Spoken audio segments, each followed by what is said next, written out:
19 ఎన్నికల్లో 151 స్థానాలతోటి ఒక బలమైనటువంటి కంచు కోటని కట్టుకున్నటువంటి వైఎస్ఆర్ కాంగ్రెస్ పార్టీ నేడ పార్టీ కోటలు బీటలు వారుతున్నాయా? ఎందుకని నెలకు కనీసం ఇద్దరు ముగ్గురు పైగానే ఆ పార్టీకి సంబంధించినటువంటి మాజీ ఎమ్మెల్యేలు ఆ పార్టీ చెందిన ఇన్ఛార్జీలు ఎందుకు రాజీనామా చేస్తా ఉన్నారు? సార్, ఒకటి రాజకీయాల్లో అధికారం లేనప్పుడు నాయకులు అటు నుంచి ఇటు నుంచి అటు జంప్ అయ్యే పరిస్థితులు మన ఒక్క రాష్ట్రంలోనే కాదు అన్ని రాష్ట్రాల్లోనూ చూస్తున్నాం. కాంగ్రెస్ పార్టీ తెలంగాణలో అయిపోయిందన్నారు, టిఆర్ఎస్ పార్టీకి మొత్తం జంప్ అన్నారు, కానీ మొన్న కాంగ్రెస్ పార్టీ గెలిచింది. ఈరోజు టిఆర్ఎస్ పార్టీ అవుట్ అన్నారు, రేపు టిఆర్ఎస్ పార్టీ గెలుస్తుందో కాంగ్రెస్ పార్టీ గెలుస్తుందో ప్రజలు తెలుస్తారు. ఇక్కడ రాజకీయాల్లో నాయకులు కాదండి నిర్ణేతలు, ప్రజలు మాత్రమే నిర్ణేతలు. ఓకే, నాయకులు కాదు, ప్రజలు మాత్రమే నిర్ణేతలు. ఇంకొక విషయం అండి, ఈ వైఎస్ఆర్ కాంగ్రెస్ పార్టీ కోటకు బీటలు వాడుతున్నాయి అన్నారు. ఒక్క ఎమ్మెల్యే ఒక ఎంపీతో మేము స్టార్ట్ అయింది. ఒక్క ఎమ్మెల్యే ఒక ఎంపీ బై ఎలక్షన్ 18, తర్వాత 67లో 23 మంది తెలుగుదేశం పార్టీలకి ఫిరాయించారు. 4 ఎంపీలు తెలుగుదేశం పార్టీలకి ఫిరాయించారు. కానీ మేము మళ్ళీ ప్రజా మద్దతుతో ప్రజల్లోకి వెళ్ళి జగన్మోహన్ రెడ్డి గారు సారథ్యంలో వైఎస్ఆర్ కాంగ్రెస్ పార్టీ 151 సీట్లు గెలవడం జరిగింది, 22 ఎంపీలు గెలవడం జరిగింది. సో ఈసారి ప్రజామోదం మేము కోల్పోయాం.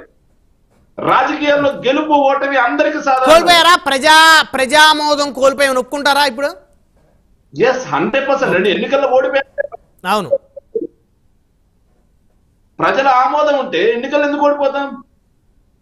2004లో ప్రజామోదం లేకే కదా చంద్రబాబు నాయుడు గారు ఓడిపోయింది. 2009లో కూడా ప్రజామోదం లేకే కదా, 2019లో కూడా ప్రజామోదం లేకే కదా, 2019లో పవన్ కళ్యాణ్ గాజువాక పెట్టాపురం 2 చోట్ల ప్రజా ఆమోదం లేకే కదా ఓడిపోయింది. ప్రజల ఆమోదం ఉంటే ఎట్లా ఓడిపోతారు? సో ప్రజామోదం, సో మా పరిపాలనలో ఏవైతే లోపాలు ఉన్నాయో వాటిని ప్రజలు ఎక్కడ తిరస్కరించారనేది వైఎస్ఆర్ కాంగ్రెస్ పార్టీ రివ్యూ చేసుకుంటుంది. ప్రతి అంశాన్ని క్షుణ్ణంగా మేము పరిశీలించుకోవడం జరుగుతుంది. వైఎస్ఆర్ కాంగ్రెస్ పార్టీ చరిత్రలో ఎవరు చేయని విధంగా ఆంధ్ర రాష్ట్రానికి సంక్షేమం అభివృద్ధి 2 జోడెద్దుల్లాగా ముందుకు తీసుకెళ్లాం. కానీ చంద్రబాబు నాయుడు గారి కూటమి ప్రభుత్వం ఆల్ ఫ్రీ బాబు అనే నామకానికి సార్థకం వహిస్తూ అన్ని ఉచితంగా ఇస్తాం, మేము 15,000 ఇస్తుంటే ఎంతమంది బిడ్డలుంటే అంతమందికి ఇస్తాం, 18,000 రైతు భరోసా 20,000, మత్స్యకార భరోసా 20,000, నిరుద్యోగ భృతి, ఇవన్నీ చెప్పారు. కానీ ఈరోజు ఉచిత బస్సులు కూడా చెప్పారు సార్. కానీ 6 నెలలు దాటిపోయింది, ఎక్కడన్నా ఇవ్వడం జరిగిందా?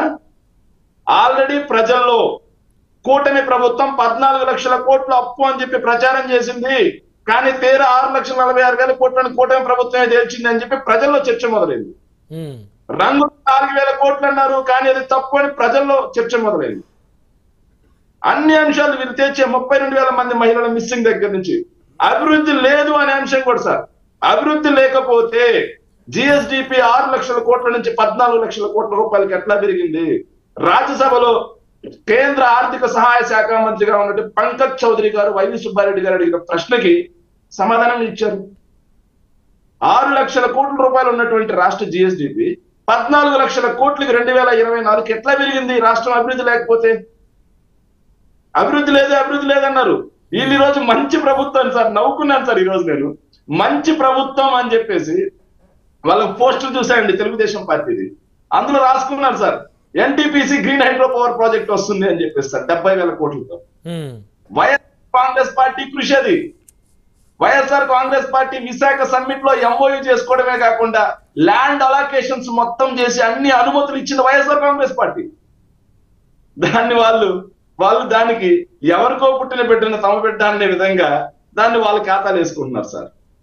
ఏదైతే హైటెక్ సిటీకి పునాదులు వేసిన రాజీవ్ గాంధీ, నేదురుమల్లి, జనార్దన్ రెడ్డి గారి వాళ్ళ యొక్క కృషిని చంద్రబాబు నాయుడు గారు హైదరాబాద్ లో వేసుకున్నట్టుగా, శంషాబాద్ ఎయిర్పోర్ట్ ని రాజశేఖర రెడ్డి గారు కడితే తన ఖాతాలు వేసుకున్నట్టుగా, ఔటర్ రింగ్ రోడ్ ని రాజశేఖర రెడ్డి గారు కట్టిస్తే తన ఖాతాలు వేసుకున్నట్టుగా, ఫినాన్షియల్ డిస్ట్రిక్ట్ ని రాజశేఖర రెడ్డి గారు అనౌన్స్ చేస్తే తన ఖాతాలు వేసుకున్నట్టుగా, మెట్రో ప్రాజెక్ట్ రాజశేఖర రెడ్డి గారు దానికి పునాదులు వేస్తే అది తర్వాత కిరణ్ కుమార్ రెడ్డి గారు తర్వాత ఏదైతే కేసీఆర్ గారి హయాంలో పూర్తయితే అసలు డిపిఆర్ కూడా ఆయన హయాంలో ఆమోదం కాలేదు.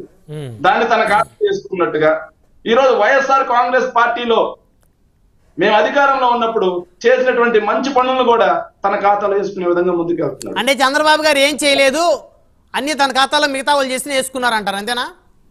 100%. ఎస్, చంద్రబాబు నాయుడు గారు ఈ రాష్ట్రానికి చేసినటువంటి ఒక్క మంచి మేలు చెప్పండి. నేను చెప్తాను చూడండి సార్, రెండు మాటలు చెబుతాను నేను. శ్రీ సిటీ రాజశేఖర రెడ్డి గారు కట్టిస్తా ఉంటే ఇదే తెలుగుదేశం పార్టీ అడ్డుపడి ప్రజల భూములు మొత్తం దోచుకుంటుంది రాజశేఖర రెడ్డి గారి ప్రభుత్వం అని చెప్పేసి నానా హంగామా హైరాణా చేసింది. కానీ ఈ రోజు శ్రీ సిటీని నేనే తీర్చిదిద్దా అని చెప్పేసి నిస్సిగ్గుగా చంద్రబాబు నాయుడు గారు. శ్రీ సిటీ ఎవరి గురించి? శ్రీ సిటీలో వైఎస్ఆర్ కాంగ్రెస్ పార్టీ హయాంలో వచ్చినటువంటి ఏదైతే ప్రాజెక్టులు ఉన్నాయో ఆ ప్రాజెక్టులకి ముఖ్యమంత్రి అవగానే వెళ్ళి టెంకాయ కొడుతున్నాడు సార్. దానికి ఎల్లో మీడియా డాకాలు వస్తుంది సార్. సార్ నిన్న ఈ రోజు ఒక న్యూస్ పేపర్ చదివాను సార్. గూగుల్ వచ్చేసి 70,000 కోట్లని 1,00,000 కోట్లని 30,000 3 పేపర్లు 3 రకాలుగా రాసేసారు. అరే ఏంట్రా ఇది అని చెప్పి చూస్తే Google is not investing here. వీళ్ళు చెప్తున్నట్టుగా డేటా సెంటర్ పెట్టట్లేదు, ఏం చేయలేదు. కేవలం వైఎస్ఆర్ కాంగ్రెస్ పార్టీ హయాంలో ఏదైతే స్కిల్ డెవలప్మెంట్ కి మేము మైక్రోసాఫ్ట్ తో సర్టిఫికెట్స్ ఇచ్చేసామో కోర్సుగా, అదే విధంగా గూగుల్ తోటి వీళ్ళు టైప్ అయి ఉన్నారు. అంతకుమించి గూగుల్ ఎక్కడెక్కడ ఇన్వెస్ట్మెంట్స్ పెట్టట్లేదు, కానీ గూగుల్ తో అంటారు. సార్ అర్సలాస్ మిట్టల్ అని వస్తుందని చెప్పారు సార్. అర్సలాస్ మిట్టల్ కి నక్కపల్లి సెజ్ లో భూములు కేటాయించామని చెబుతున్నారు సార్. సరే అవి మొత్తం కూడా బల్క్ డ్రగ్ పార్క్, కేంద్ర ప్రభుత్వం మనకు కేటాయించినటువంటి బల్క్ డ్రగ్ పార్క్ ఉన్నటువంటి భూములను తీసుకెళ్లి అర్సలాస్ మిట్టల్ ఆయనకి ఎకరా 30 లక్షల రూపాయల లెక్కన అమ్మి పెట్టున్నారు. ఎక్కడ కూడా ఆయన ఆల్రెడీ ఇంకొక 2-3 రోజులు అయితే అర్సలాస్ మిట్టల్ అతని స్టోరీ ఏందనేది మేమే మీడియా ముఖంగా బయటపెడతాం, వాట్ ఈస్ హ్యాపెండ్ దేర్ అని. సో ఇట్లా రాష్ట్రంలో సార్ మేము చెప్తున్నాం సార్, వీళ్ళ పరిపాలన 6 నెలలు అయింది సార్.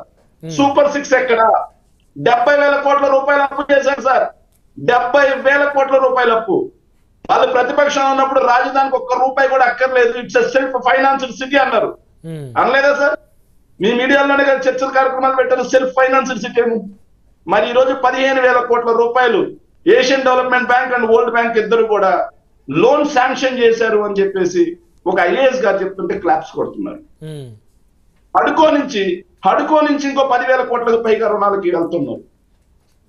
కానీ విశాఖపట్నంలో సార్ ఏదైతే భోగాపురం ఎయిర్పోర్ట్ ఉందో ఎయిర్పోర్ట్ కి రహదారి వెళ్లాల్సి ఉంటే దానికి రాష్ట్ర ప్రభుత్వం ₹1 చెల్లించదంట. బిఎంఆర్డీఏకి వెరీ క్లియర్ గా ఇన్స్ట్రక్షన్స్ ఇచ్చింది, విశాఖలో ఉన్నటువంటి ప్రభుత్వ భూములు అమ్మి మీరు రోడ్డు వేసుకోండి, రాష్ట్రానికి సంపద మొత్తం అప్పులు చేస్తాం, రాష్ట్రంలో దొరికే సంపద మొత్తం తీసుకెళ్లి మేము అమరావతిలో పెట్టుకుంటాం, మిగతా ప్రాంతాలు ఏమైపోయినా పర్లేదు. ఒకే ఒక్క నిమిషం సార్. సార్ ఎక్కడా కొత్తగా ఒక ఇటుకేసింది లేదు సార్. ఇక ధాన్యం ఇటుకేసింది లేదంటే 19 నుంచి 24 మధ్యలోనా ఇటుకేసింది లేదు, లేకపోతే 24 నుంచి ఇప్పటి వరకా?